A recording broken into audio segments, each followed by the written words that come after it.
दो न्याय अगर तो आधा दो, दो न्याय अगर तो आधा दो, पर इसमें भी यदि बाधा हो तो दे दो केवल 5 गांव।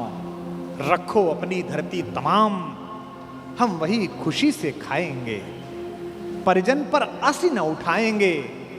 दुर्योधन वह भी दे न सका, आशीष समाज की ले न सका। उल्टे हरि को बांधने चला, जो था असाध्य साधने चला। जब नाश मनुज पर छाता है, पहले विवेक मर जाता है।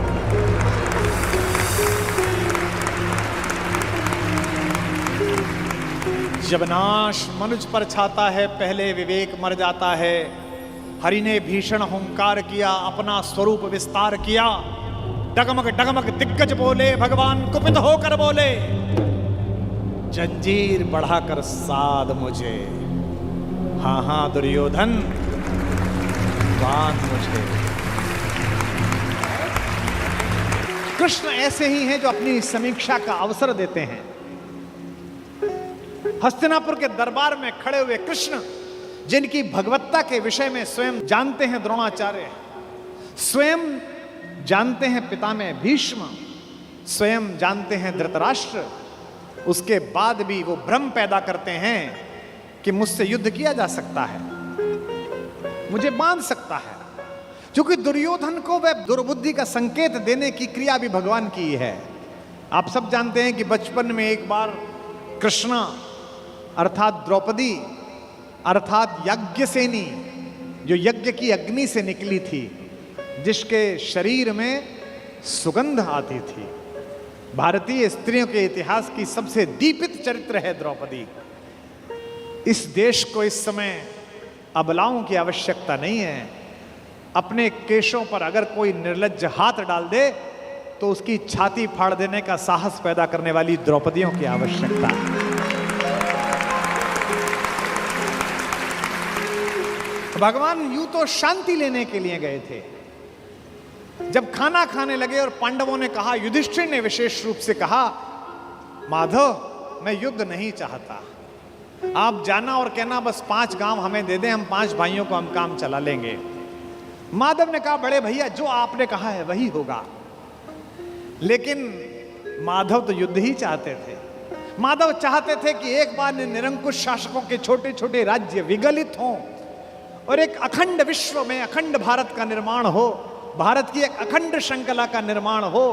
शांति ऐसे नहीं आती। शांति नहीं तब तक जब तक सुख भाग न नर का सम हो, नहीं किसी को बहुत अधिक हो, नहीं किसी को कम हो। ये कहा अर्जुन ने, लेकिन युधिष्ठिर ने नहीं मानी, बड़े भैया ने नहीं मानी।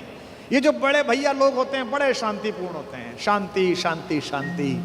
हर घर में कुछ युधिष्ठिरों की आवश्यकता भी है, लेकिन हर घर में ऐसे लोगों की आवश्यकता है कि अगर कोई निर्लज्ज कुलवधू के आंचल पर हाथ डालने की कोशिश करे तो वो बिना बड़े भैया से पूछे अपना गांडीव उठा ले और अपनी गदा उठा लें। ऐसे लोगों की आवश्यकता है। और समय पर ये गांडीव और गदा नहीं उठे तो मान लेना कि समाज में महाभारत प्रतीक्षा कर रहा है। पृथ्वी लाशों से पटेगी, कोई नहीं रोक सकता। शांति लेने के लिए गए। कृष्णा ने भोजन कराया, द्रौपदी ने भोजन कराया। भोजन कराने के बाद निर्वासन की कुटिया से कृष्णा बाहर आई और हाथ धुलाने लगी माधव के। तो उसने कान्हा से पूछा कि कान्हा, याद है तुम गर्मी की छुट्टी में हमारे घर आए थे? कृष्ण ने कहा, याद है कृष्णा, तुम मुझसे चौसर में हार गए थे। कृष्ण ने कहा, याद है कृष्णा, मैंने तुमसे कहा था कि मैं इस हार का कुछ लूंगी, जिसे कहते हैं ना O2 अंग्रेजी में, I owe to। तो द्रौपदी ने कहा, कृष्णा ने कहा, You owe to me, तुम्हारा मुझ पर उधार है। एक वादा उधार है, एक कसम उधार है, एक शपथ उधार है। और वादा कैसे तोड़ देते, वचन को कैसे भंग कर देते कृष्ण? क्योंकि मैंने पहले भी बताया था कृष्ण कुछ अलग नहीं है। कृष्ण भी तो उसी खानदान का कंटिन्यूएशन है जो ये कहता है कि रघुकुल रीति सदा चली आई, प्राण जाई पर वचन न जाई। भी तो वही है, बस सूर्य से चंद्र में आए हैं, इतना ही तो हुआ है। मुस्कुराते हुए कृष्ण ने कहा, मांग क्यों मांगती है, आज क्यों मांगती है? बोले यही समय है।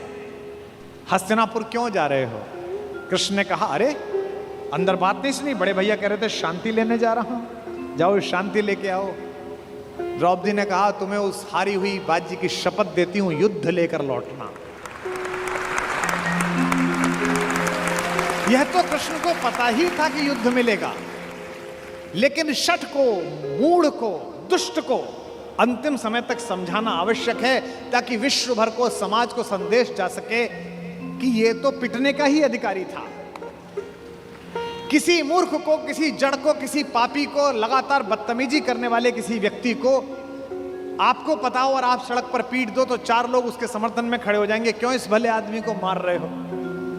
लेकिन वो लगातार बदतमीजी गली में करे, मोहल्ले में लगातार गुंडई करे, उससे पूरा मोहल्ला परेशान हो, और एक दिन कोई लड़का जिसकी जवानी ठीक से फूटी हो वो पकड़ के उसे थपड़िया दे और छाती पे घुटना रख के बैठ जाए तो लोग कहेंगे सही पिटाई हुई इसकी, ऐसी योग्य था। दुर्योधन पिटना है, दुर्योधन की मृत्यु तय है, ये तो तय है, लेकिन कृष्ण जगत को भी बताना चाहते थे। महाकवि दिनकर कहते हैं, वर्षों तक वन में घूम घूम बाधा विघ्नों को चूम चूम, सह धूप घाम पानी पत्थर पांडव आए कुछ और निखर, सौभाग्य न सब दिन सोता है देखें आगे कब हो। मैत्री की राह बताने को, दुर्योधन को समझाने को, सबको सुमार्ग पर लाने को, भीषण विध्वंस बचाने को भगवान हस्तिनापुर आए, पांडव का संदेशा लाए।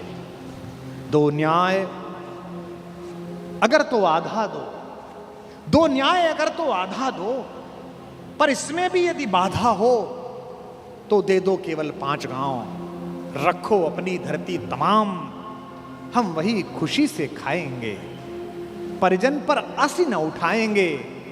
दुर्योधन वह भी दे न सका, आशीष समाज की ले न सका, उल्टे हरि को बांधने चला, जो था असाध्य साधने चला।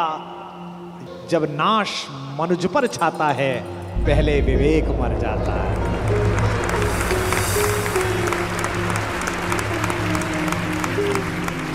जब नाश मनुज पर छाता है पहले विवेक मर जाता है।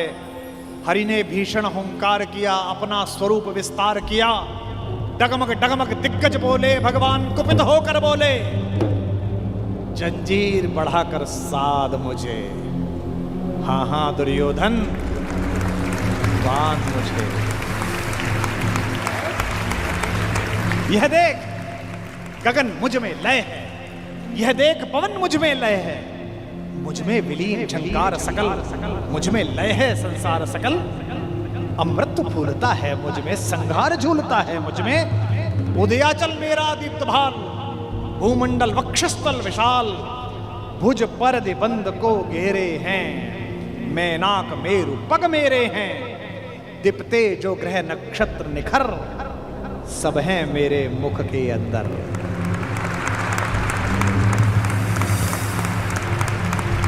दृग हो तो दृश्य कांड देख, मुझ में सारा ब्रह्मांड,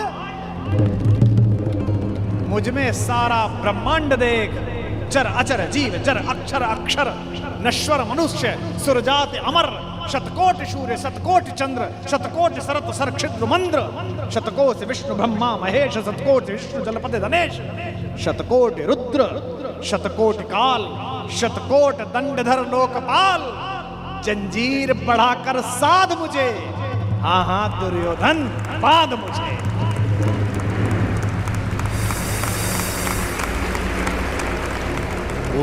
लोक अतल पाताल देख, गत और अनागत काल देख, यह देख जगत का आदि सृजन, यह देख महाभारत का रण, मृतकों से पटी हुई भू है, पहचान कहां इसमें तू है। अंबर में कुंतल चाल देख, पद के नीचे पाताल देख, मुट्ठी में तीनों काल देख, मेरा स्वरूप विकराल देख।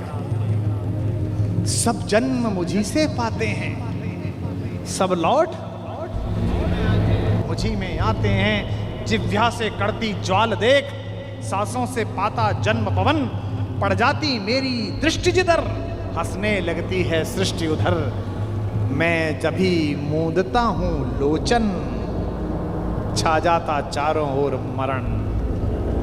सवाल देखना, बांधने मुझे तो आया है, जंजीर बड़ी क्या लाया है। यदि मुझे बांधना चाहे मन, पहले तो बांध अनंत गगन।